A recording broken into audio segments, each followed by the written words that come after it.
Hello psychology people, welcome back. आज हम करने वाले हैं sample paper which is given by CBSE 2024-25 का। एज यू नो कि ये सैम्पल पेपर है, तो इससे आपको एक आइडिया आ जाएगा कि किस तरीके का आपका क्वेश्चन पेपर सेट होता है, क्या पैटर्न होता है, 3 घंटे का होता है, 70 मार्क्स का होता है, कैसे आपको सॉल्व करना है। एग्जाम का जो पैटर्न है, क्वेश्चन पेपर किस तरीके से सेट हुआ है, उसका एक आइडिया आप इस सैम्पल पेपर से ले सकते हैं। प्लस हमने पिछले वीडियो में हमने सैम्पल क्वेश्चन पेपर, जो एक्चुअल क्वेश्चन पेपर था साइकोलॉजी का 23 का, वो हमने सॉल्व करा था और बहुत अच्छे से मैंने उसमें डिटेल में समझाया है। आपकी बुक में कहाँ आंसर्स मिलेंगे वो भी बताया है। Do check out that video, it will help you a lot. Also मैंने उसमें भी कुछ टिप्स एंड ट्रिक्स बताए हैं कि एमसीक्यूज में कैसे सॉल्व करना है, एमसीक्यू कैसे राइट आंसर तक पहुंचना है, और वही टिप्स एंड ट्रिक्स हम कुछ इसमें भी देखेंगे कि कैसे हम राइट आंसर तक पहुंचेंगे, एमसीक्यूज को कैसे सॉल्व करना है। So let's start. पहले हम जर्नल इंस्ट्रक्शंस देख लेते हैं। सेक्शन ए जो है वो सारे आपके एमसीक्यूज हैं, वो 1 मार्क्स ईच हैं, राइट। सेक्शन बी की अगर हम बात करें तो उसमें 2 मार्क्स के क्वेश्चंस हैं जो कि 30 वर्ड्स में आपको लिखने हैं। सेक्शन 3 उसके बाद है जो कि 3 मार्क्स के क्वेश्चन है, 60 वर्ड्स में आपको आंसर करना है। सेक्शन डी आपका है 4 मार्क्स का, जिसमें 120 वर्ड्स में लिखना है। सेक्शन ई में 6 मार्क्स के क्वेश्चन हैं जो कि 200 वर्ड्स में लिखने हैं। Section F which is the last one, जिसमें केस स्टडीज गिवन है, वो अगर आपके 1 मार्क्स के उसमें क्वेश्चन पूछा है तो 20 वर्ड से ज्यादा नहीं होने चाहिए आपका आंसर, और अगर 2 मार्क्स का क्वेश्चन है तो 30 वर्ड से ज्यादा उसके लिमिट नहीं होनी चाहिए आपके वर्ड्स की। So these are the instructions जो आपको माइंड में रखना है, राइट। चलिए स्टार्ट करते हैं फिर सेक्शन ए से। सेक्शन ए क्वेश्चन क्या कह रहा है? So there is this person named Bobby, that Bobby is diagnosed with diabetes. However, वो refuse कर देता है to accept the diagnosis and continue same lifestyle करते हैं। Identify the defense mechanism. अब सिंपल सी बात है, अगर वो रिफ्यूज कर रहा है, रिफ्यूज करना मतलब मना करना, तो वो रिफ्यूज कर रहा है एक्सेप्ट करने से कि मुझे डायबिटीज है, तो कौन सा डिफेंस मैकेनिज्म है जो कि वो अप्लाई कर रहा है? रिप्रेशन तो नहीं हो सकता, रैशनलाइजेशन नहीं हो सकता, डिनायल है इसका आंसर, डिस्प्लेसमेंट नहीं हो सकता, क्योंकि रिफ्यूज का मतलब है डिनाई करना, मना करना। तो ये तो काफी सिंपल था, है ना, रिफ्यूज मतलब डिनायल। सो डिफेंस मैकेनिज्म कौन सा अप्लाई कर रहा है यहाँ पे? डिनायल। सेकंड क्वेश्चन देखते हैं, which one of the following is true for the personality assessment. वो बोल रहे हैं कि पर्सनालिटी असेसमेंट के लिए इसमें से कौन सी स्टेटमेंट जो है ट्रू है। पहला स्टेटमेंट है, a person's behaviour is a variety of situation, in a variety of situations can provide us with meaningful information about his or her personality. अगर आपको याद हो चैप्टर 1, ठीक है, चैप्टर 1 में आपने सिचुएशनिज्म के बारे में पढ़ा था और ये उसी की डेफिनेशन है। सिचुएशनिज्म का क्या मतलब था कि सिचुएशंस की वजह से हमारा जो बिहेवियर में चेंजेस होते हैं। ऑल्सो चैप्टर नंबर 2 में सेल्फ एंड पर्सनालिटी में भी आपने under the heading assessment of personality ये समझा था कि हम असेसमेंट के थ्रू क्या पता लगाने की कोशिश करते हैं कि पर्सन का बिहेवियर वैरायटी ऑफ सिचुएशन में कैसा होगा। यही तो मतलब है पर्सनालिटी असेसमेंट करने का। तो इसका मतलब कहीं ना कहीं ये आंसर तो सही है। नाउ समझो कि आपको आंसर को कैसे पहुंचना है करेक्ट आंसर तक। तो आपको ये पता है कि फर्स्ट स्टेटमेंट तो ट्रू है अबाउट पर्सनालिटी स्टेटमेंट। अब आप अपने ऑप्शंस में जाओ और देखो कि ए और बी, सिर्फ ये 2 ऐसे हैं ऑप्शंस जहां पे 1 और आपका पॉइंट दिया हुआ है, राइट। नंबर 1 स्टेटमेंट लिखा हुआ है, मेंशन्ड है। इसका मतलब कि आपका आंसर सी नहीं हो सकता, आपका आंसर डी नहीं हो सकता। तो ये तो सीधे सीधे आप एलिमिनेट कर दो, ठीक है। अब 1 के साथ इन्होंने क्या स्टेटमेंट दी हुई है? या तो 1 और 3 सही आंसर है या 1 और 4 सही आंसर है, मतलब ए और बी में से कोई सही आंसर है। तो आपको सेकंड स्टेटमेंट को तो पढ़ना ही नहीं है, मतलब वो तो यूजलेस है आपके लिए, क्योंकि वो तो ऑप्शन में भी नहीं है, करेक्ट ऑप्शन में नहीं है। करेक्ट ऑप्शन में क्या स्टेटमेंट है? या तो फर्स्ट स्टेटमेंट के साथ फर्स्ट और 3 स्टेटमेंट ठीक है, या तो फर्स्ट और 4th स्टेटमेंट ठीक है। तो अब सीधा थर्ड और 4th स्टेटमेंट पढ़ो। थर्ड स्टेटमेंट क्या कह रही है? Direct method of personality assessment covers the unconscious part of behavior, which is not correct. Unconscious तक पहुंचने के लिए, अनकॉन्शियस पार्ट ऑफ बिहेवियर को पता करने के लिए हम प्रोजेक्टिव टेस्टिंग करते हैं। प्रोजेक्टिव टेस्टिंग, ठीक है। और जब आप किसी के लिए ऊपर प्रोजेक्टिव टेस्ट करते हैं तो उसको नहीं पता होता कि कौन सा पार्ट ऑफ पर्सनालिटी हम उसका टेस्ट कर रहे हैं, उस टेस्ट के रिजल्ट्स क्या होंगे, क्या हम पता लगाना चाह रहे हैं, तभी तो हम अनकॉन्शियस तक पहुंचते हैं। तो ये डायरेक्ट मेथड्स तो हो ही नहीं सकते, it's kind of a indirect method of personality assessment, right. So third statement तो नहीं है सही, विच मीन्स कि ए भी आप एलिमिनेट कर दो, ए आंसर नहीं है आपका। तो आपका आंसर क्या है फिर? तो आपका आंसर ए की बचा, वो है बी, ठीक है। So B is going to be your correct answer.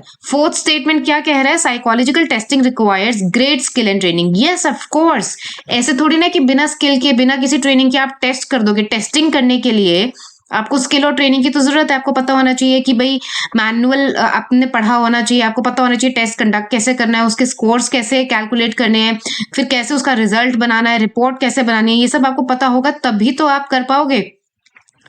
तो इस तरीके से आप देखिए एलिमिनेट करेंगे अपने ऑप्शंस को और आप सही आंसर तक पहुंचेंगे। नेक्स्ट क्वेश्चन देखते हैं, क्वेश्चन नंबर 3। एमसीक्यूज के लिए ऐसे ही सही आंसर तक पहुंचा जाता है।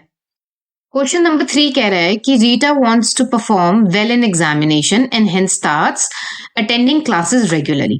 अब रीटा एक लड़की है जिसको अच्छा परफॉर्म करना है और उसके लिए वो रेगुलरली क्लासेस ले रही है, अपने नोट्स बना रही है, अपने टारगेट्स को सेट कर रही है स्टडी के, right. And I am sure कि आप भी ये सब कर रहे होगे, अपने क्लासेस ले रहे होगे, नोट्स बना रहे होगे आप अपने, ठीक है। और नोट्स नहीं भी बना रहे हो तो मेरे चैनल पे आपको सारे चैप्टर के नोट्स मैंने दे रखे हैं, तो आप वहां से डाउनलोड करके प्रिंट कर सकते हो। बट अपने सेल्फ के नोट्स भी आपको बनाने चाहिए, राइट। और आपका भी कोई टारगेट स्टडी का सेट होगा, एक टाइम टेबल होगा। So which theory of intelligence is gives importance to stage of planning. देखो क्वेश्चन के अंदर आप थोड़ा सा दिमाग लगाओगे तो आंसर भी आपको इसी में मिल जाएगा।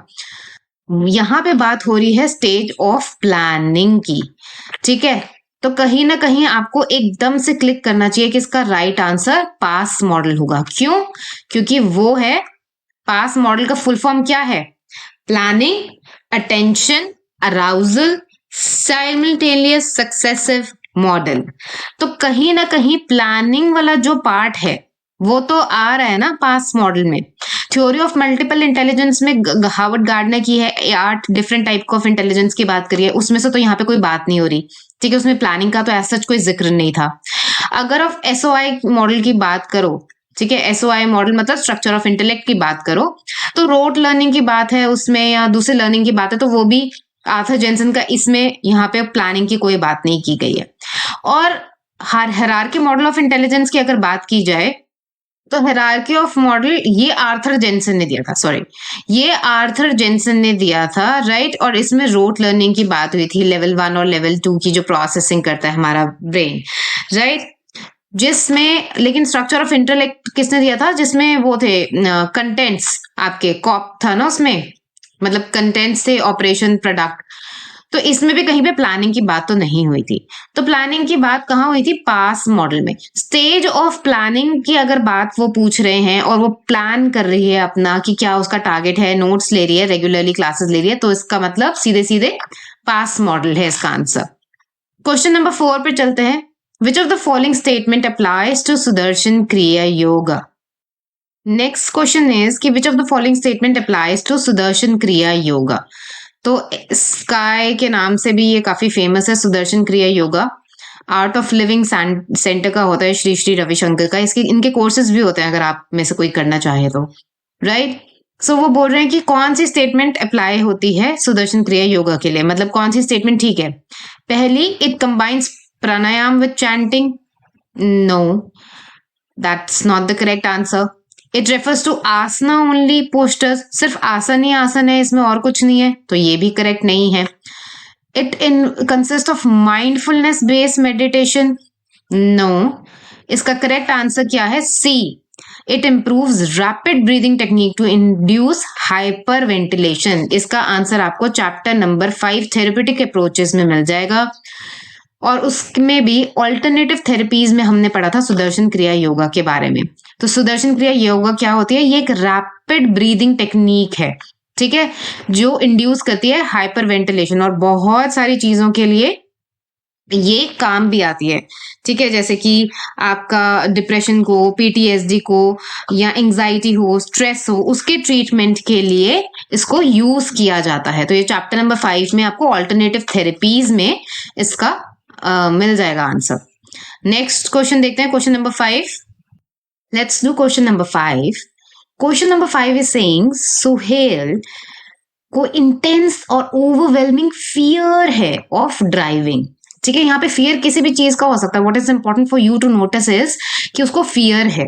ठीक है, इंटेंस फियर है, ओवरवेलमिंग फियर है, इतना कि उसकी डिस्टरप्ट हो रही है डेली लाइफ की एक्टिविटीज। वो बाहर नहीं जाता, he does not go outside for important task जब तक कि कोई ड्राइव ना करे कार उसके लिए। ठीक है, he has even left his job भी छोड़ दी, क्योंकि जॉब काम पे ड्राइव करके जाना पड़ता है। और जो इतने भी सोशल जो फ्यू कॉन्टैक्ट्स थे उसके बस अब बहुत कम रह गए हैं। अब वो पूछ रहे हैं आपसे कि the most suitable behaviour therapy for Suhail कौन सी होगी। देखो, सबसे बड़ी बात है कि यहाँ पे फियर की बात की गई है, ठीक है, और कौन सी फियर है उसको, कि ड्राइविंग का फियर है। तो हम इसमें क्या करेंगे, टोकन का इकोनॉमी तो वैसे भी आंसर नहीं हो सकता, क्योंकि हम ये बच्चों के साथ ज्यादा यूज कर सकते हैं, या ना उनको टोकन्स देते हैं, फिर वो टोकन्स कलेक्ट करते हैं and they can redeem that tokens for anything, right. पर जब फियर की बात हो रही है तो यहाँ पे सीधा सीधा आंसर आपको पता चलता है कि यहाँ पे सिस्टमैटिक डिसेंसिटाइजेशन की जाएगी। इसका आंसर भी आपको चैप्टर नंबर 5 में मिल जाएगा, थेरेप्यूटिक अप्रोचेस में। सिस्टमैटिक डिसेंसिटाइजेशन जो है वॉल्प ने दी थी, राइट। और ये जो थेरेपी है ये इरेशनल फियर्स को ठीक करने के लिए और साथ में फोबियास को ठीक करने के लिए जो है दी जाती है। तो जब ये थेरेपी इरेशनल फियर्स और फोबियास के लिए है, तो यहाँ पे भी तो उनको फियर ऑफ ड्राइविंग है, तो इसका आंसर क्या होगा, सिस्टमैटिक डिसेंसिटाइजेशन। ओके, आगे चले, नेक्स्ट क्वेश्चन देखते हैं, question number 6। Assertion and reasoning का है ये। देखो, असर्शन और रीजनिंग में क्या होता है, जो असर्शन होता है, रीजन को आपको बस ये देखना होता है कि ये दोनों स्टेटमेंट्स क्या रीजन जस्टिफाई कर रहा है असर्शन को या नहीं। ठीक है, जैसे असर्शन में क्या है, लोगोथेरेपी की बात हुई। अब सबसे पहले तो आपको पता होना चाहिए, एकदम से याद आना चाहिए, लोगोथेरेपी किसने दी है, विक्टर फ्रैंकल,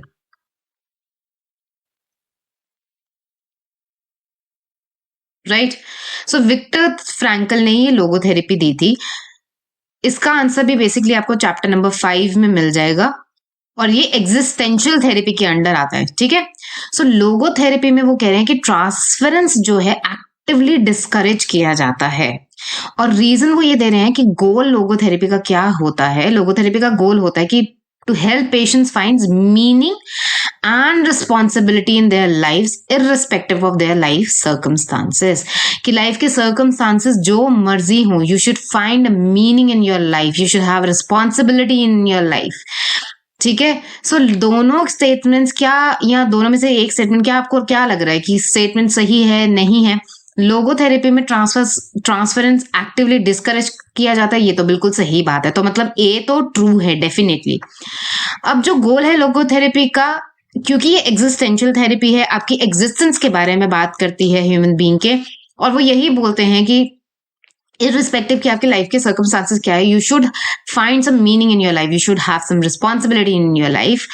तो ये ही इनका गोल है लोगोथेरेपी का। इट मीन्स कि बोथ ए एंड आर दोनों ही सही है, and R is the correct explanation of A, which means कि ए इसका आंसर है। क्वेश्चन नंबर 7 देखते हैं आगे। क्वेश्चन नंबर 7 कह रहे हैं जयंत बिलीव्स दैट कि जो टेलीविजन में न्यूज एंकर है ना, वो उससे बात कर रहे। So television news anchor is talking to him. Now he is exhibiting delusion of reference, delusion of control, formal thought disorder, जिसको हम FTD भी बोलते हैं, ठीक है, या auditory hallucinations।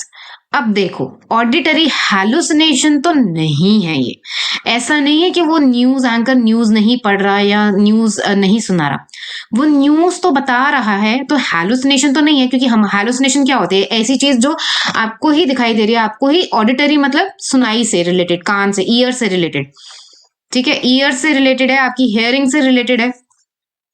तो ऐसे हैलुसिनेशन जो सिर्फ आप सुन सकते हैं आवाजें, कोई और नहीं सुन पा रहा, तो ऐसा तो नहीं है, क्योंकि टीवी में न्यूज सब देख रहे हैं।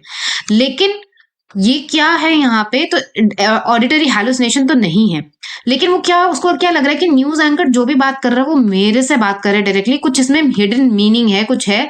तो इसका मतलब डिल्यूजन हो रहा है, उसको डिल्यूजन ऑफ रेफरेंस हो रहा है। रेफरेंस मतलब कि वो मुझे रेफर करके बात कर रहा है, ठीक है, मेरी तरफ मेरे से बात कर रहा है, उसको इस तरीके से लग रहा है। डिल्यूजन ऑफ कंट्रोल नहीं हो सकता, क्योंकि डिल्यूजन ऑफ कंट्रोल क्या होता है कि आपके थॉट्स और आपकी फीलिंग्स को कोई कंट्रोल कर रहा है। एफटीडी नहीं हो सकता। एफटीडी में ये सारे डिसऑर्डर, थॉट के जो डिसऑर्डर हैं, फॉर्मल थॉट डिसऑर्डर्स, उसमें ये सारे डिसऑर्डर्स आते हैं, ठीक है, इनको क्लब करके हम एफटीडी बोलते हैं। तो इसमें सही आंसर क्या है, डिल्यूजन ऑफ रेफरेंस। क्यों? क्योंकि उनको लग रहा है कि न्यूज जो ये पढ़ाई जा रही है, सुनाई जा रही है, ये मेरे लिए है, ठीक है। डिल्यूजन ऑफ रेफरेंस में उनको लगता है कि एक स्पेशल मीनिंग या पर्सनल मीनिंग वो अटैच कर देते हैं, तो उनको लगता है कि ये मेरे लिए है, मुझसे कहा जा रहा है, जो कि वो कर रहा है यहाँ पे, ठीक है। So delusion of reference is the correct answer. तो इसका आंसर आपको चैप्टर नंबर 4 में मिल जाएगा जब आप स्किज़ोफ्रेनिया को स्टडी करोगे, ठीक है जी। Let's do question number 8। Question number 8 में वो क्या कह रहे हैं कि माया को बहुत एंशियसनेस हो रही है, उसको पैनिक अटैक्स आ रहे हैं लास्ट 2 वीक्स से, ठीक है। कॉन्स्टेंटली एक सेंस ऑफ फियर में वो जी रही है। रैपिड हार्ट ब्रीथ है, मतलब उसकी हार्ट बीट बहुत तेज चल रही है।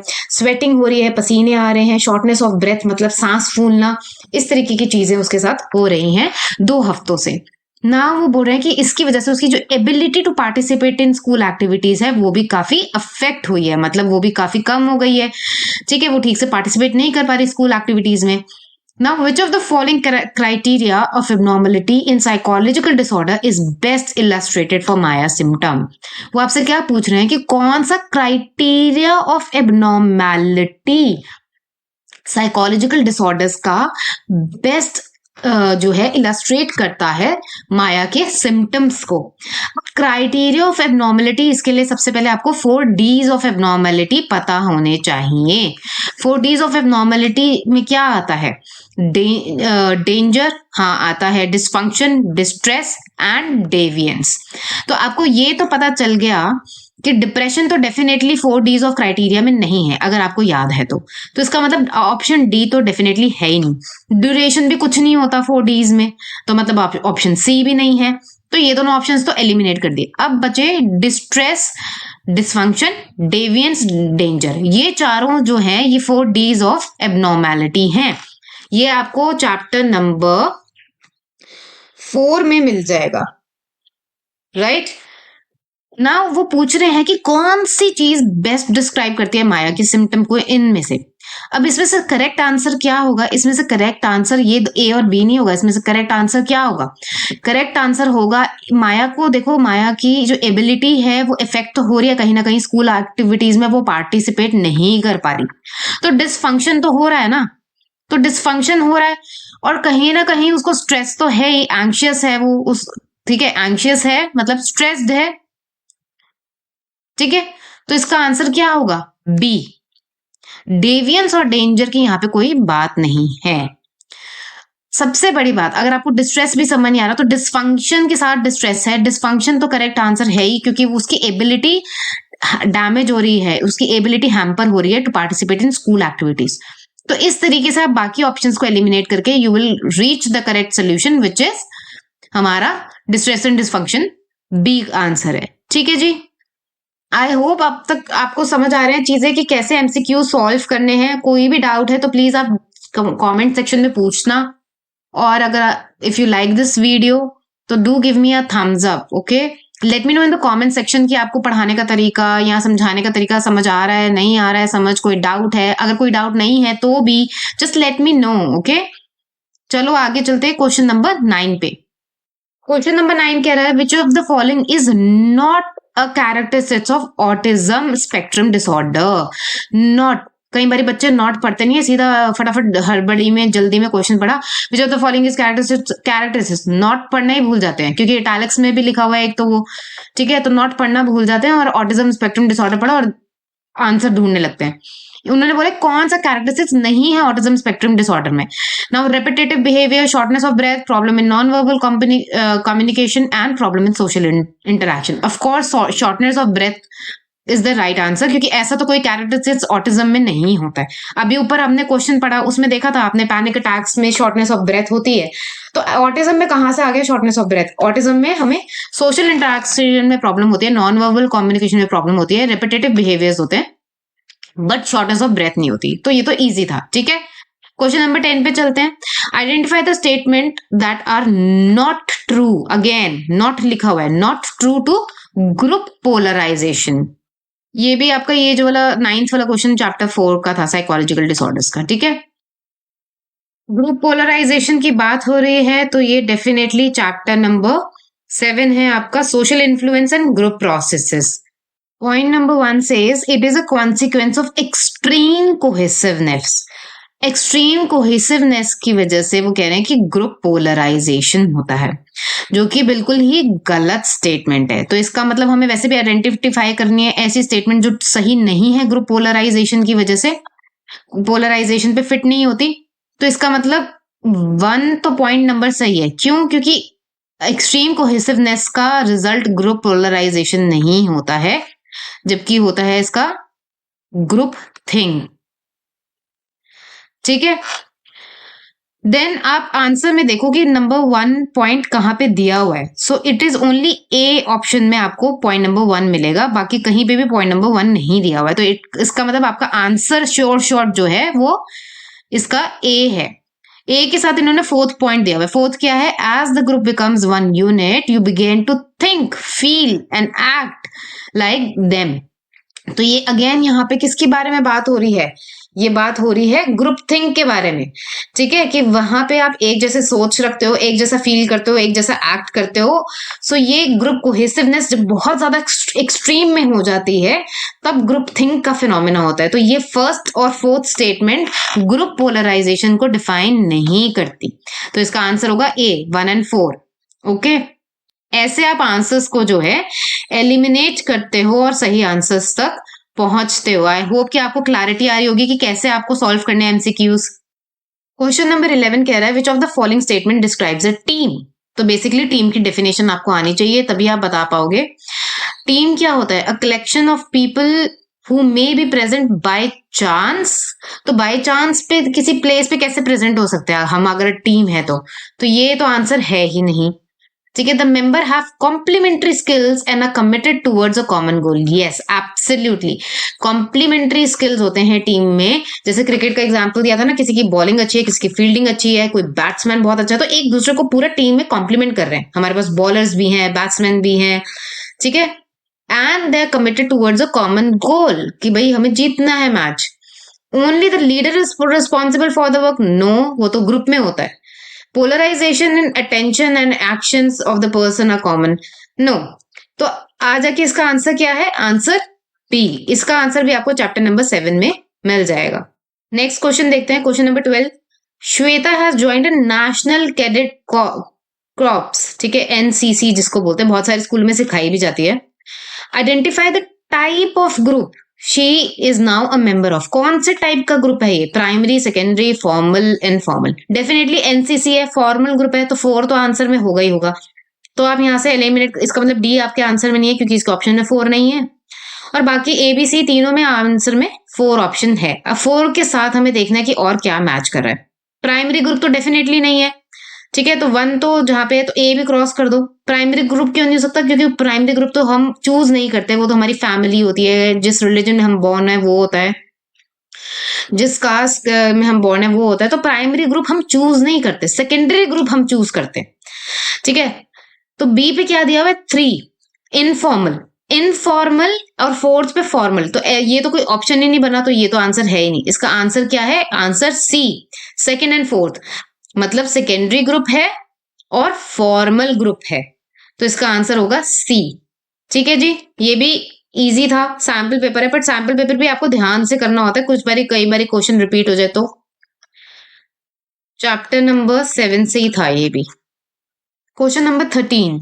नाउ क्वेश्चन नंबर 13 क्या कह रहा है कि द कंसेप्ट ऑफ बैलेंस जो कि फ्रिट्ज हाइडन ने दिया था, उसमें स्टेट ऑफ बैलेंस कब आता है? तो ये जो POX ट्रायंगल है, इसकी थ्योरी आपको पता होनी चाहिए। ये POX ट्रायंगल था ना, जिसमें P हमारा हीरो होता है, ठीक है, मतलब वो पर्सन जिसके टुवर्ड्स हमें एटीट्यूड देखना होता है। O होता है हमारा अदर पर्सन, और X हमारा होता है एटीट्यूड ऑब्जेक्ट, ठीक है। एटीट्यूड चेंज के अंदर आपको ये थ्योरी मिल जाएगी, जहां पे 2 कंसेप्ट थ्योरी भी है। चैप्टर नंबर 6 में इसका आंसर है, ठीक है, एटीट्यूड चेंज के अंदर। तो अब वो बोल रहे हैं कि ये बैलेंस का कौन सा है। अगर POX तीनों ही ट्राइंगल नेगेटिव हैं तो ये इम्बैलेंस की स्टेट है, ठीक है। 2 sides of POX triangle are positive but 1 is negative, ये भी इम्बैलेंस की स्टेट है। तो बैलेंस की state, there is a cognitive dissonance. Cognitive dissonance तो अपने आप में एक अलग थ्योरी है, वो तो भूल ही जाओ। तो आंसर क्या है इसका? Answer C, 2 sides of POX triangle are negative, 2 negative है और 1 पॉजिटिव है POX ट्राइंगल, ठीक है। तो ये इसका आंसर है, then it is a state of balance, ठीक है। क्वेश्चन नंबर 14 में वो कह रहे हैं identify the statement that can help in reducing social loafing, कि कौन सी इसमें से स्टेटमेंट है जो सोशल लोफिंग रिड्यूस करने में हेल्प करेगी। सोशल लोफिंग का कंसेप्ट आपको क्लियर होना चाहिए। सोशल लोफिंग क्या होती है, चैप्टर नंबर 7 में पढ़ा था। सोशल लोफिंग होती है कि जब एक इंडिविजुअल बहुत कम एफर्ट डालता है ये सोच के कि बाकी सारे मेहनत कर रहे हैं तो मैं क्यों करूं। तो मैंने आपको बताया था सोशल लोफिंग का ये कंसेप्ट आप लोफरबाजी से याद रख सकते हैं कि एक बंदा बहुत कम एफर्ट डालता है, ठीक है। तो वो कह रहे हैं इसको रिड्यूस करने के लिए हम क्या कर सकते हैं। पहली स्टेटमेंट वो कह रहे हैं making the group effort identifiable instead of individual. अगर इंडिविजुअल एफर्ट ही आइडेंटिफाई नहीं करेंगे तो फिर प्रॉब्लम कैसे खत्म होगी, क्योंकि भाई एक इंडिविजुअल ही तो सोशल लोफिंग कर रहा है ना ग्रुप में, ये सोच के कि बाकी सब मेहनत कर रहे हैं, ग्रुप मेहनत कर रहा है, ओवरऑल रिजल्ट अच्छा, तो मैं क्यों मेहनत करूं। तो ये तो बिल्कुल आंसर है ही नहीं। B, decreasing the pressure to work hard towards the achievement of group goals. अगर प्रेशर ही डिक्रीज हो जाएगा हार्ड वर्क करने का तो बिना हार्ड वर्क के क्या ही गोल्स आप अचीव करोगे, तो ये भी ऑप्शन नहीं है। Making people feel that their individual contribution is important, yes absolutely, ये है कि उनका इंडिविजुअल कंट्रीब्यूशन काउंट होना चाहिए, तभी तो जब एक एक इंडिविजुअल पे नजर होगी तो ग्रुप में सोशल लोफिंग नहीं होगी। क्यों? क्योंकि आपने कितनी मेहनत करी है उसके आपको अलग से नंबर मिल रहे हैं, आपके एफर्ट अलग से काउंट हो रहे हैं, ठीक है। Weakening group cohesiveness and increasing motivation to increase productivity, इससे भी कोई फायदा नहीं होगा, क्योंकि सोशल लोफिंग इंडिविजुअल के ऊपर होता है कि अगर उसके इंडिविजुअल एफर्ट काउंट नहीं होंगे तो वो सोशल लोफिंग जो है करेगा। तो हम कैसे रिड्यूस कर सकते हैं कि भाई उसके इंडिविजुअल कंट्रीब्यूशन ग्रुप में उसकी इंपॉर्टेंट होनी चाहिए, हर एक इंडिविजुअल की ग्रुप में इंपॉर्टेंस होनी चाहिए, उनके एफर्ट काउंट होने चाहिए, ठीक है जी। सेक्शन ए इसी के साथ हमारा खत्म होता है। सेक्शन बी हम स्टार्ट करेंगे। सो सेक्शन बी, इसमें आपके 2-2 मार्क्स के क्वेश्चन है। आई थिंक 30 वर्ड्स में लिखने हैं इसके आंसर आपको, तो ज्यादा बहुत लंबे चौड़े स्टेटमेंट्स या लंबे चौड़े आंसर नहीं लिखने हैं। क्वेश्चन नंबर 15 क्या कह रहा है, an individual's response to a stressful situation largely depends upon the perceived events and how they are interpreted और appraised. Do you agree with the statement? सबसे पहले तो आप येस और नो में आंसर स्टार्ट करोगे कि do you agree with the statements और not with reference to the Lazarus theory. चलो उन्होंने आपको ये भी बता दिया कि ये स्टेटमेंट कौन सी थ्योरी से ली है। इस अब तो आपके लिए और आसान होना चाहिए, चैप्टर नंबर 3 से है, स्ट्रेस का जो आपका चैप्टर है, ठीक है। और स्टेटमेंट्स का आप आंसर पहले शुरू करोगे यस करके, that you agree with the statement. और लाजरस की जो स्ट्रेस को रिलेटेड थ्योरी है वो कॉग्निटिव थ्योरी है, कॉग्निटिव थ्योरी, ठीक है, वो कॉग्निटिव थ्योरी है स्ट्रेस ऑफ स्ट्रेस, लिख ही देती हूँ, ठीक है। कॉग्निटिव थ्योरी ऑफ स्ट्रेस है जो लाजरस ने दी है, और इसमें आप कहोगे यस हम अग्री करते हैं। और उसके बाद वो बोल रहे हैं with reference to state reason. तो ये जो रीजन उन्होंने मांगा है इसमें आप प्राइमरी और सेकेंडरी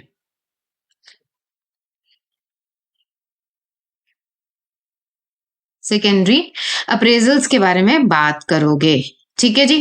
क्योंकि प्राइमरी अप्रेजल क्या होता है कि जब हम फर्स्ट टाइम किसी सिचुएशन को जब एनकाउंटर करते हैं और उसके बाद जब हमें लगता है कि वो सिचुएशन हम हैंडल कर पाएंगे कि नहीं, तो जब आप कैपेबिलिटीज की बात करते हैं, तो जब हम अपनी कैपेबिलिटीज या एबिलिटीज के बारे में बात करते हैं तो वो होता है हमारा सेकेंडरी अप्रेजल। लेकिन प्राइमरी अप्रेजल में हम क्या पता लगा लेते हैं कि पॉजिटिव है, नेगेटिव है, सिचुएशन हमारे लिए न्यूट्रल है, तो वो हम पता लगा लेते हैं, ठीक है।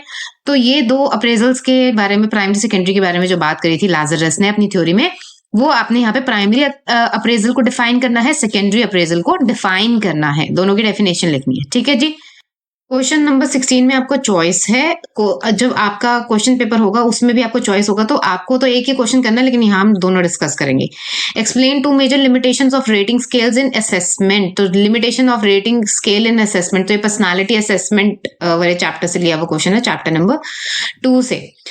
तो इसमें आप क्या मेंशन करेंगे, इसमें आप हलो इफेक्ट के बारे में मेंशन करेंगे, इसमें आप मिडिल कैटेगरी बायस के बारे में लिखेंगे। मिडिल कैटेगरी बायस क्या होता है कि भाई हर चीज में मैं अपने आप को सेंटर में रखना चाहता हूँ, ना एक्सट्रीम पोजीशंस पे अवॉइड करता हूँ रखने के, नहीं सेंटर में, यू नो। और उसके बाद जब एक्सट्रीम रिस्पॉन्स बायस होता है तो उसमें हम एक्सट्रीम्स में रखते हैं अपने आप को, उसमें हम एक्सट्रीम्स में रखते हैं अपने आप को। तो इसमें ये 3 बायसेस, हलो इफेक्ट के बारे में लिखेंगे, मिडिल कैटेगरी बायस के बारे में लिखेंगे, और एक्सट्रीम रिस्पॉन्स बायस के बारे में लिखेंगे। मैं लिख दूं यहाँ पे, हलो इफेक्ट के बारे में लिखेंगे, then you will write about middle category bias, ठीक है, and then you will write about extreme response bias, ठीक है जी। क्वेश्चन नंबर 16 का B part, state the main characteristics of type A personality. Again ये भी चैप्टर नंबर 2 से लिया है, और type A type B personality किसने दी थी, मैं यहाँ पे लिख देती हूँ, ठीक है। टाइप ए टाइप पर्सनालिटी किसने दी थी आपके, फ्रायरमैन एंड रोजमैन,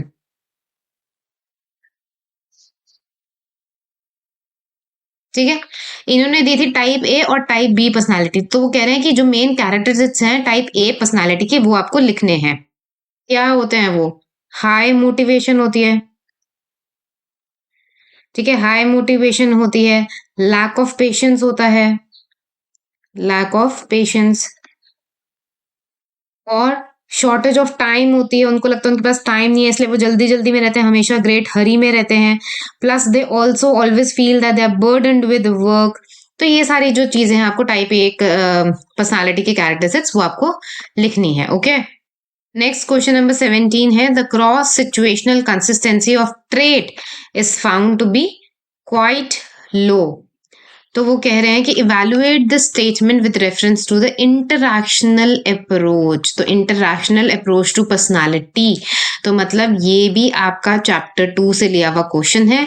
और इंटरैक्शनल अप्रोच टू पर्सनालिटी की जो होती है वो आपको यहाँ पे डिफाइन करनी है, ठीक है। 2 नंबर में डिफाइन करनी है, तो आप उसको बस उसका जो डेफिनेशन है वो लिख दीजिए कि इंटरैक्शनल अप्रोच क्या कहती है, कि जब इंटरैक्ट होता है हमारे सिचुएशन जो हमारी होती है वो, और प्लस हमारा जो बिहेवियर है, राइट। सो ऐसा नहीं है कि कोई डिपेंडेंट होता है, इंडिपेंडेंट होता है because of their personality trait, but कई बार ऐसा होता है कि हमें कुछ रिवॉर्ड्स मिल रहे होते हैं किसी पर्टिकुलर सिचुएशन से। भाई अगर मुझे बेचारी बन के फायदा हो रहा है तो फिर क्यों नहीं मैं बेचारी बन जाऊं, ठीक है। इस तरीके की जो चीजें होती हैं वो इसमें आती है इंटरैक्शनल अप्रोच ऑफ पर्सनालिटी में। तो वो आप इसको डिफाइन करेंगे यहाँ पे उस अप्रोच को 2 नंबर में, तो मतलब सिर्फ डेफिनेशन देनी है।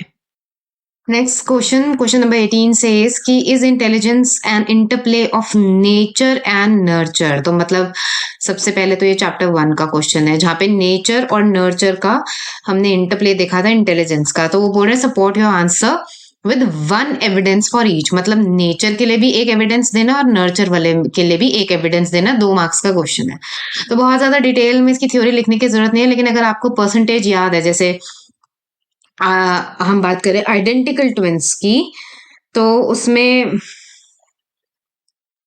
आइडेंटिकल ट्विंस, ठीक है, 90% मतलब 0.90% तो इनका कोरिलेट करता है इंटेलिजेंस।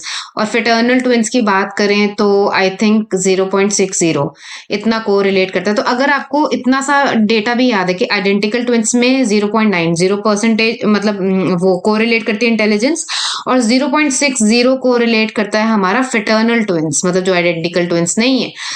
अगर ये भी लिख दो तो इट विल चलेगा मतलब।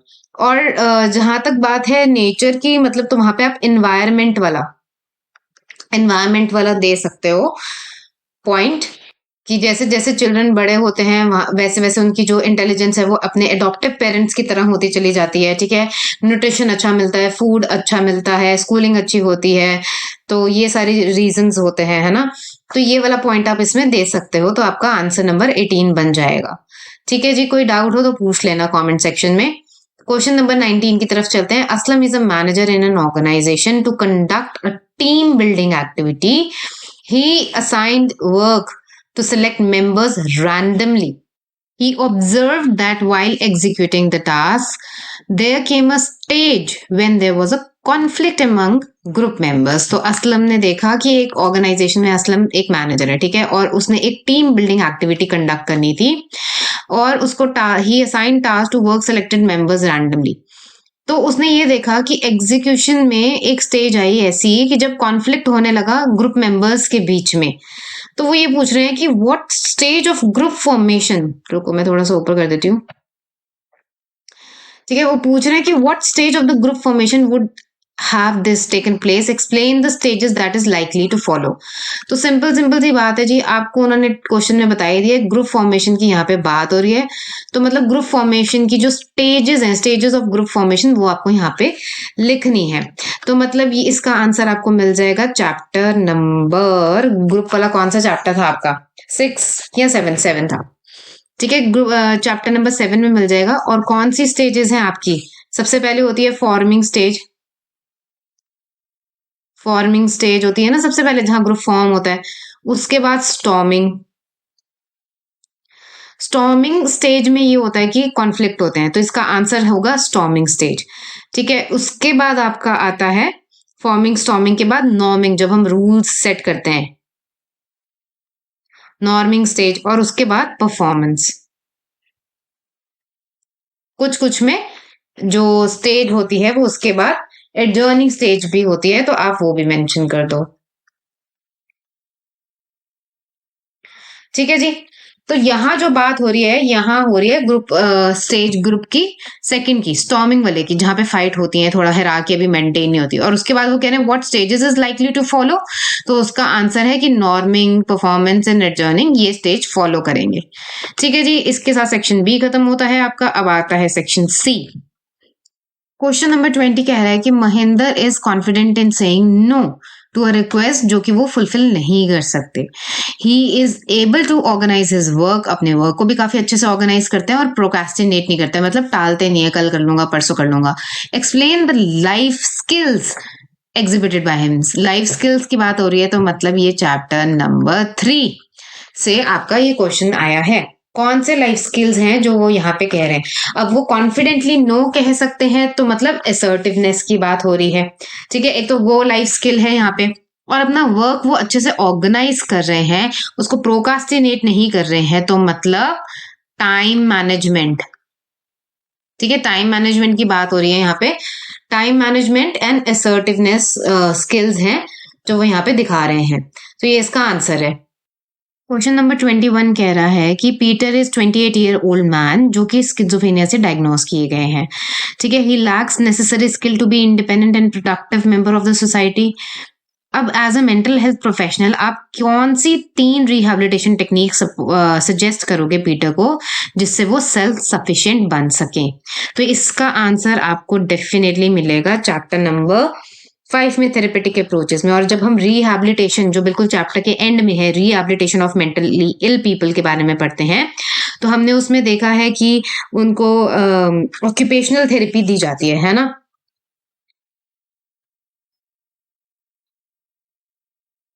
ऑक्यूपेशनल थेरेपी दी जाती है, अपने पैरों पे वो खड़े हो सकें, इसके लिए हम उनको वोकेशनल ट्रेनिंग भी देते हैं, ठीक है। प्लस सोशल स्किल भी सिखाते हैं। तो ये 3 ट्रेनिंग के बारे में आप इसका जिक्र कर सकते हैं इसमें, और डिफाइन कर सकते हैं 2-2 लाइनों में कि ऑक्यूपेशनल ट्रेनिंग क्या होती है, वोकेशनल ट्रेनिंग क्या होती है, सोशल स्किल क्या होता है, और इसका आंसर आपका तैयार हो जाएगा। Then question number 22A। Question number 22 कह रहा है कि रमित रमित एक पेंटर है who is happy, self fulfilled and fully functioning person. ठीक है, फुली फंक्शनिंग पर्सन है। ही holds exhibition of his art work which is always appreciated by visitors. How will Carl Roger explain Ramit's personality? तो आपको ये पता है, एक तो ये चैप्टर नंबर से 2 से लिया हुआ क्वेश्चन है। ठीक है, चैप्टर नंबर 2 से, पर्सनालिटी वाले से, और वहां पे वो कार्ल रॉजर की पर्सनालिटी थ्योरी के बारे में बात कर रहे हैं। सो कार्ल रॉजर की जो अप्रोच है भी वो ह्यूमनिस्टिक है। ठीक है, ह्यूमनिस्टिक अप्रोच है उनकी। और इस थ्योरी में हम बात करेंगे आइडियल सेल्फ एंड जो हमारा रियल सेल्फ होता है उसके बारे में। तो बेसिकली वो कह रहे हैं कि इसमें आप बताएंगे कि जितना गैप कम होगा हमारे आइडियल और रियल सेल्फ में, उतना ही कॉन्ग्रेंट होगा हमारे पर्सनालिटी, उतना ही अच्छा होगा हमारा सेल्फ कंसेप्ट, उतना अच्छा होगा। और जितना ये इसमें गैप बढ़ता जाएगा आइडियल सेल्फ और रियल सेल्फ में, उतनी डिस्क्रिपेंसी होगी, डिससेटिस्फैक्शन होगी, अनहैप्पीनेस होगी। तो बेसिकली आपको इसमें बताना है आइडियल सेल्फ और रियल सेल्फ में जितना गैप कम होगा तो रमित जो है he is a happy person, self fulfilled है, फंक्शनिंग है, फुली फंक्शनिंग है। ठीक है, उसकी आर्ट को जो विजिटर्स हैं ऑलवेज अप्रिशिएट करते हैं। तो बेसिकली जैसा वो बनना चाहता था, आइडियल सेल्फ और रियल सेल्फ में गैप नहीं है उसके।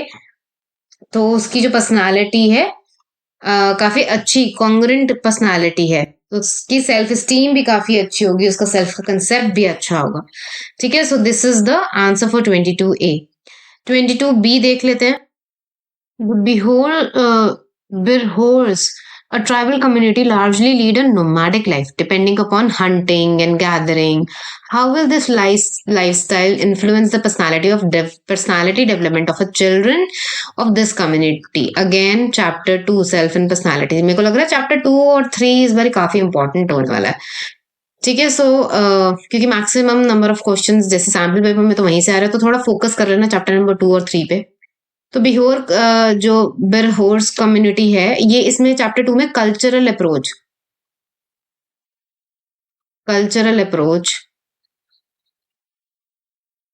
में आपको उसका आंसर मिलेगा।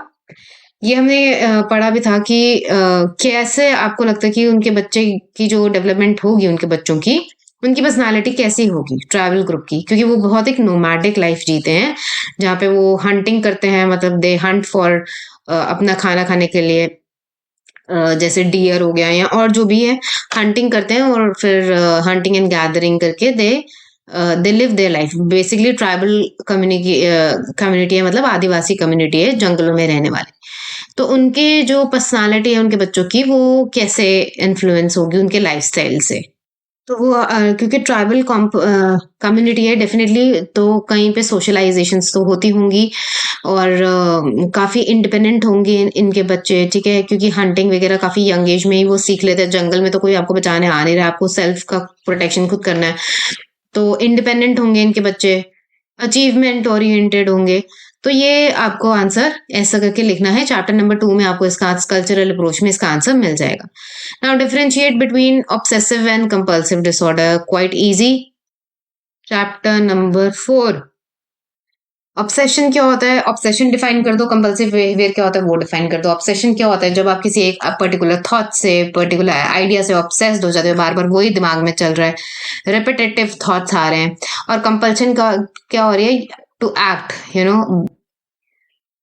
इसमें एग्जांपल्स दे देना, जैसे काउंटिंग, किसी चीज को बार बार काउंट करेंगे, वॉशिंग, हैंड वॉश करेंगे बार बार कि जर्म्स लग गए हैं, या चेकिंग भी हो सकता है, चेक करते हैं बार बार चीजों को, कुंडी लगाई कि नहीं लगाई, दरवाजे को नॉब बंद करा किचन का कि नहीं करा। तो इस तरीके के कंपल्शंस होते हैं, जब तक वो ये एक्ट कर नहीं लेते उनको शांति नहीं मिलती, और उसके बाद भी ये थॉट्स चलते ही रहते हैं। तो ऑब्सेसिव के कैरेक्टरिस्टिक्स डिफाइन कर देना कंपल्सिव के, और इसके साथ आपका सेक्शन नंबर सी खत्म हो जाता है। चलते हैं सेक्शन नंबर डी, फटाफट खत्म करते हैं।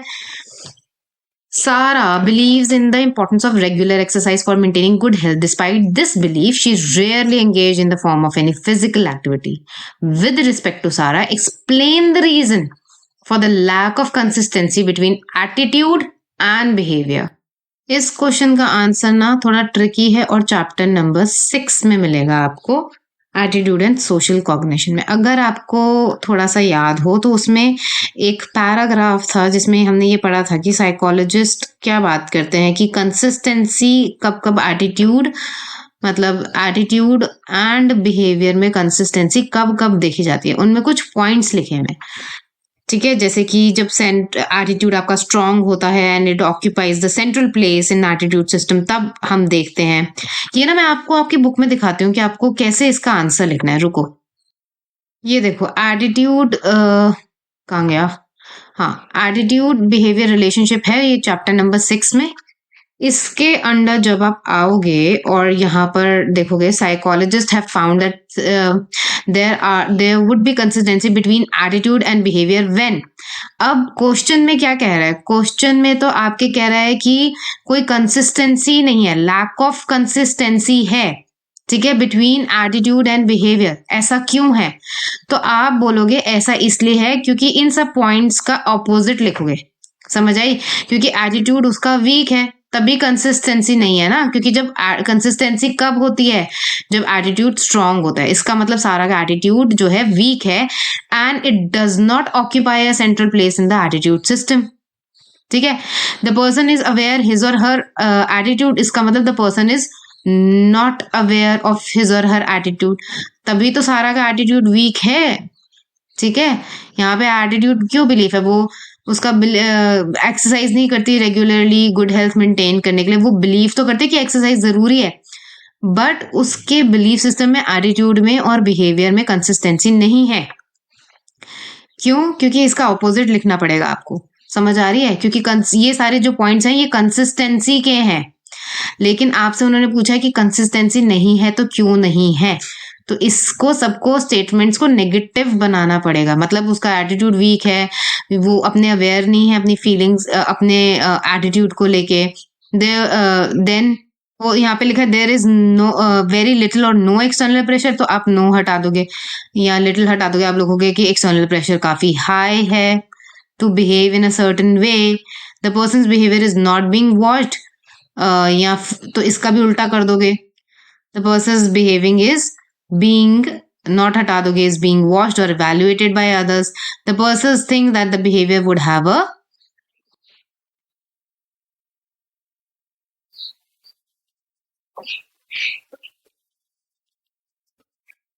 okay. Question number 24B.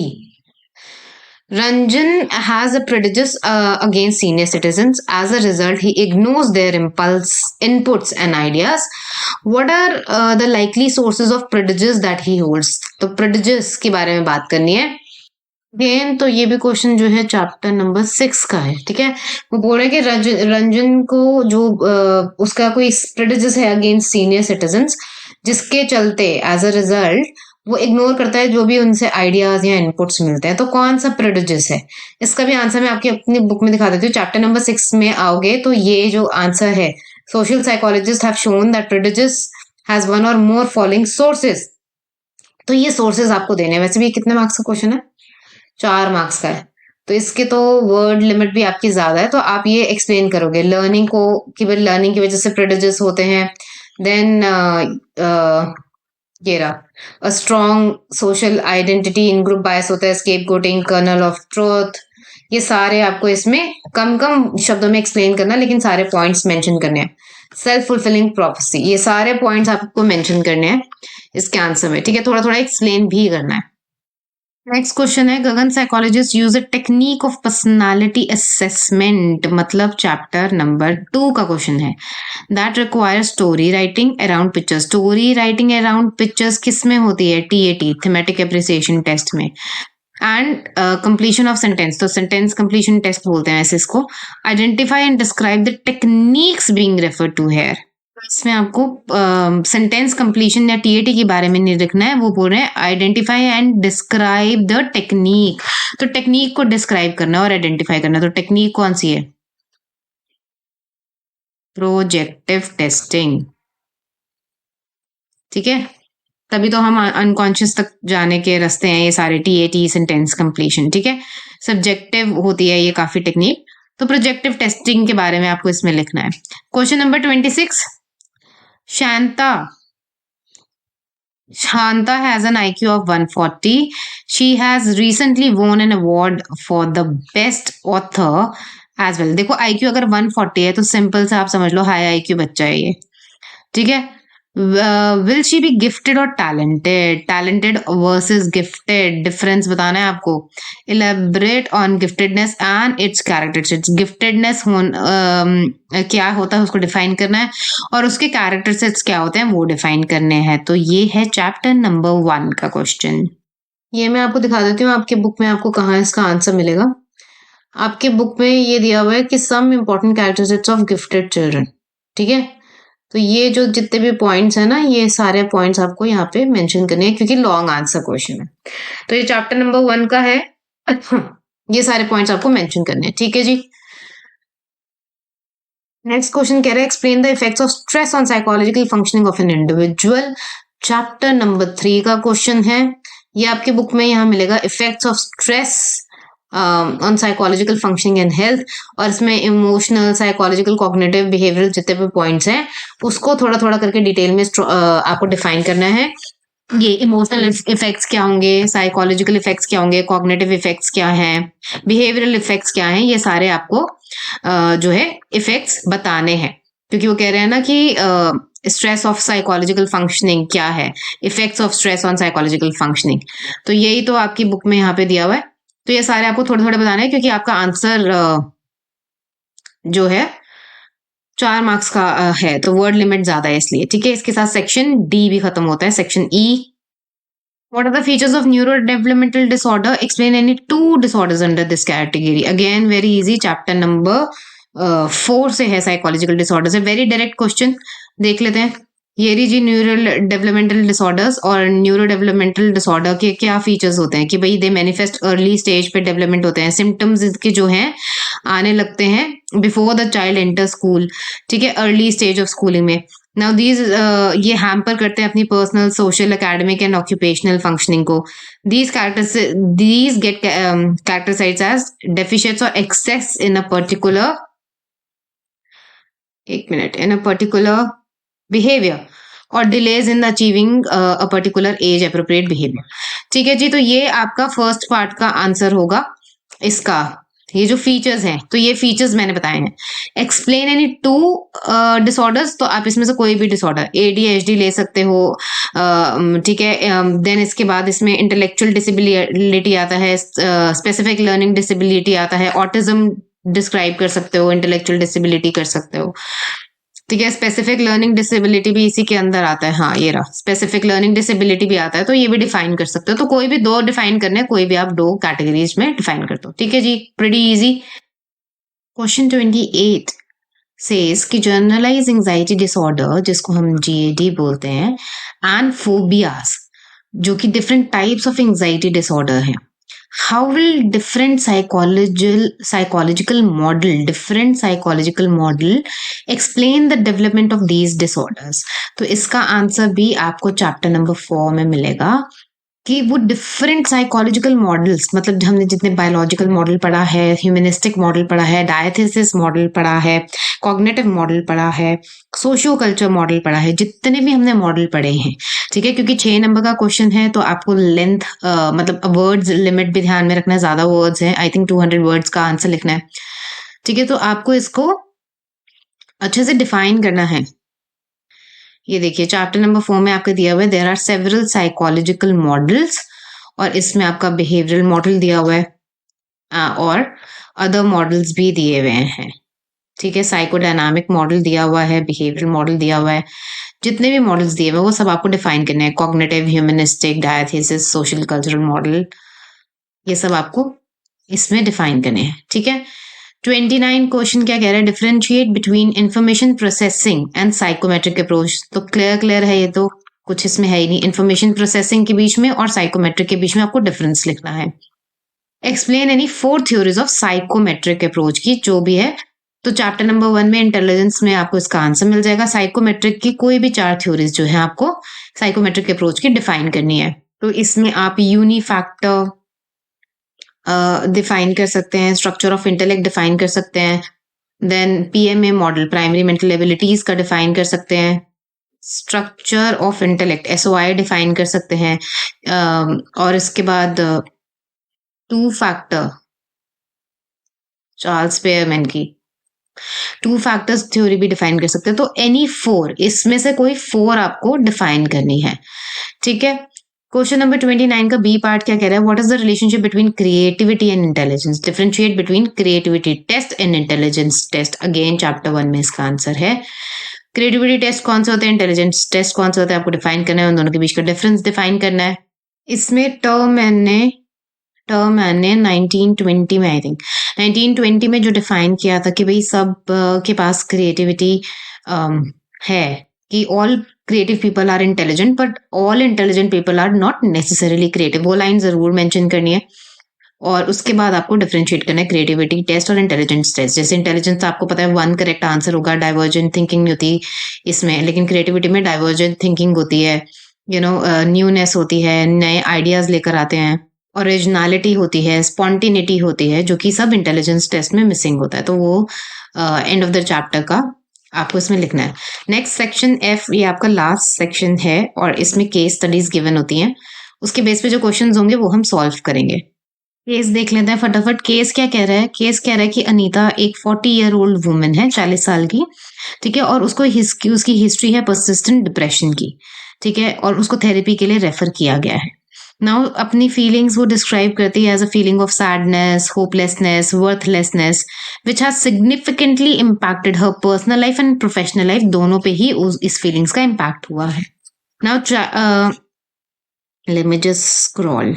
अगर अनीता का चाइल्डहुड देखें तो उसमें एडवर्सिटीज थी while she was growing up, dysfunctional family थी, ठीक है, फैमिली एनवायरनमेंट ठीक नहीं था, पेरेंट का निग्लेक्ट था, इमोशनल अब्यूज भी था।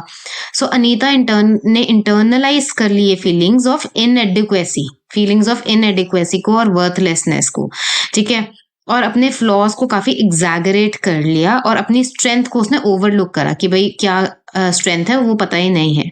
सेल्फ क्रिटिकल हो गई थॉट्स में लेके, and she manifested statements like I am a failure, I will never be happy, nobody cares about me. और ये डिस्टॉर्टेड जो थॉट्स हैं उसने रीइंफोर्स कर दिया her feelings of hopelessness and contributed to her ongoing depressive state. अब question वो आपको कह रहे हैं कि आइडेंटिफाई करो कोर बिलीव्स जिसकी जो डेवलप हुए थे अनीता के चाइल्डहुड में। अब यहाँ पे एक मिनट में इरेज करती हूँ सारा। तो यहाँ पे क्या कोर बिलीफ सिस्टम है अनीता के, तो एक तो ये चाइल्डहुड में ये कि फीलिंग्स ऑफ इनएडुकेसी आई चाइल्डहुड में, ठीक है, और वर्थलेसनेस की, पर उसके कोर बिलीव्स क्या है कि आई एम अ फेलियर, ठीक है, nobody cares about me, I will never be happy. ये उसके कोर बिलीव्स हैं जिसकी वजह से उसको फीलिंग्स ऑफ होपलेसनेस भी है, ठीक है। Which therapy would be most suitable to reduce Anita's distress. Anita का डिस्ट्रेस जो है मेनली उसके कॉग्निशंस की वजह से, उसके थिंकिंग थॉट प्रोसेस की वजह से। तो कॉग्निटिव थेरेपी ज्यादा काम करेगी, क्योंकि अगर हम अपने थॉट्स को बदलेंगे तो ऑब्वियसली डिप्रेशन से बाहर आ सकती है। सो विच थेरेपी वुड वर्क, इसका आंसर हो जाएगा cognitive therapy. Give reasons for your answer. अगर आपको रीजन मांग रहे हैं आंसर के लिए तो आप सिंपली लिखोगे कि ये जो फीलिंग्स ऑफ इनएडिक्वेसी, वर्थलेसनेस के थॉट्स हैं, या ये जो उसके फेलियर और नेवर बी हैप्पी, ये जो जितने भी थॉट्स हैं कॉग्निटिव तौर पे थिंकिंग है, ये डिस्टॉर्टेड थॉट्स हैं, ठीक है, और जो कि रीइंफोर्स कर रहे हैं उसकी फीलिंग ऑफ होपलेसनेस और कंट्रीब्यूट करते हैं उसकी ऑनगोइंग डिप्रेसिव स्टेट में। तो ये जो आंसर है, ये यहाँ से यहाँ तक, ये आपका रीजन हो जाएगा आपके आंसर को सपोर्ट करने का कि कॉग्निटिव थेरेपी क्यों देनी चाहिए। और कॉग्निटिव थेरेपी क्यों देनी चाहिए वो मैंने आपको बता ही दिया, क्योंकि कॉग्निशन पे काम करना है हमने, उसकी थिंकिंग पे काम करना है, उसके थॉट प्रोसेस पे काम करना है, इसलिए कॉग्निटिव थेरेपी देनी चाहिए, ठीक है। It was also pretty easy I guess. Case number 2 देख लेते हैं क्या कह रहे हैं। ओके, केस स्टडी 2 देख लेते हैं। एक रेनॉन एनवायरमेंटलिस्ट हैं टी शोभेंद्रन। वो after retiring as a professor of economics, उन्होंने अपनी जो लाइफ है डेडिकेट कर दी fostering a culture of nature conservation among people, ठीक है, मतलब शुभेंद्रन ने एक यूनिक प्रोग्राम लॉन्च करा to engage students in tree planting and conservation effort में, मतलब सॉइल को बचाना, पेड़ पौधों को बचाना और ट्री प्लांटेशन करना। और ट्रांसफर करा approximately 100 acres of barren land, ऐसी बंजर भूमि जिसपे कुछ उग नहीं सकता, ऐसी लैंड को उन्होंने ट्रांसफॉर्म कर दिया एक लश ग्रीन एरिया में, ठीक है, विद ओवर 5000 ट्रीज। एडिशनली देखें तो उन्होंने एक्टिवली पार्टिसिपेट करा in hundreds of planting saplings कहते हैं छोटे छोटे पौधे जो होते हैं। So he planted 100 of saplings in public areas along with road side पे भी उन्होंने पौधे लगाए। नाउ शुभेंद्रन का ये जो इनिशिएटिव है, it led to the establishment of research centres. इतना बड़ा ये उनका मूवमेंट हो गया कि एक रिसर्च सेंटर उन्होंने खोल लिया फॉर फॉरेस्टेशन। फॉरेस्टेशन कहते हैं कि मतलब पेड़ पौधों को बचाने का, ऐसा उन्होंने एक प्रोजेक्ट लॉन्च करा both at campus and city levels, ठीक है। members of the Kerala Prakriti Samrakshan Samiti, fondly called Shubhendran's tireless efforts against riverbank encroachments and water pollution. His advocacy promoted government authorities to take decisive actions. Shubhendran's legacy as a champion for nature lives on through the countless individual he inspired, मतलब बहुत लोगों को उन्होंने inspired भी करा, बहुत सारे उन्होंने एक्टिविटीज में पार्ट लिया, ठीक है, सोशल कैंपेन्स में उन्होंने पार्टिसिपेट किया, यहाँ तक कि उन्होंने अपना रिसर्च सेंटर भी खोला। तो ये सारा उनके बारे में बताया हुआ है। अब देखते हैं कि इससे रिलेटेड क्वेश्चन क्या है आपकी केस स्टडी में। सबसे पहले तो वो क्वेश्चन कर रहे हैं कि ही actively participated in planting 100 of saplings in public areas, है ना, एंड रोड साइड पे भी। तो which component of attitude is expressed here, कौन सा कॉम्पोनेंट ऑफ एटीट्यूड यहाँ पे एक्सप्रेस हो रहा है? सिंपल सी बात है, बिहेवियर। क्यों बिहेवियरल एटीट्यूड यहाँ पे आ रहा है?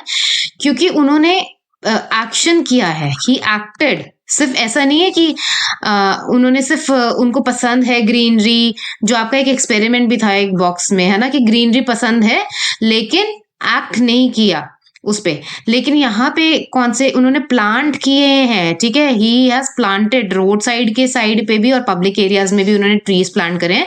तो बिहेवियर में भी दिख रहा है उनके एटीट्यूड। तो कॉम्पोनेंट बिहेवियर का जो ABC कॉम्पोनेंट होते हैं, ठीक है, अफेक्टिव, बिहेवियरल एंड कॉग्निटिव। तो सिर्फ कॉग्निटिव या इमोशनल लेवल पे नहीं है, बिहेवियरल जो एस्पेक्ट है वो भी आपको देखने को मिल रहा है। तो यहाँ पे आएगा बिहेवियरल कॉम्पोनेंट। सेकेंड क्वेश्चन कहता है explain any 2 processes that may have led to the formation of attitude towards environment. तो बेसिकली वो बोल रहे हैं कि एटीट्यूड फॉर्मेशन के कोई भी आपको 2 प्रोसेस को एक्सप्लेन करना है। तो वो क्या हो सकते हैं? ये देखिए, चैप्टर नंबर 6 में हमने पढ़ा था एटीट्यूड फॉर्मेशन के प्रोसेसेस की। लर्निंग एटीट्यूड बाय एसोसिएशन हो सकते हैं, ठीक है, इनके केस में। अब इन्होंने कैसे लर्न करा वो तो केस स्टडी में नहीं दिया हुआ, बट क्योंकि आपको एक्सप्लेन करना है तो इसमें से कोई 2 कर सकते हैं आप। Learning of attitude by association ये लिख सकते हैं। Then you have learning attitudes by through modelling observing others, वो लिख सकते हैं। थ्रू रिवॉर्ड एंड पनिशमेंट लिख सकते हैं। थ्रू एक्सपोजर ऑफ इंफॉर्मेशन लिख सकते हैं।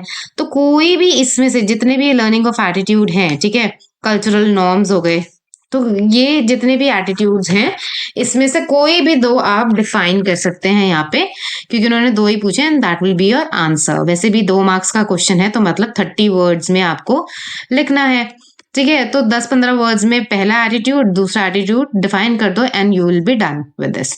इसके साथ हमने आज ये सैम्पल पेपर खत्म कर लिया है CBSE का। आई होप कि आपको समझ आए होंगे सारे क्वेश्चंस, और MCQs कैसे करने हैं वो भी आपको समझ आया होगा। डिटेल में हमने सब कुछ पढ़ा है, समझा है। कोई भी डाउट है आपको कमेंट सेक्शन में आप पूछ सकते हैं मुझसे, ठीक है। And we will be practising. Make sure that you subscribe this channel, क्योंकि हम बहुत सारे केस स्टडीज, जिनको दिक्कत आती है सॉल्व करने में, हम बहुत सारी केस स्टडीज के क्वेश्चंस करने वाले हैं, प्रैक्टिस क्वेश्चन करेंगे।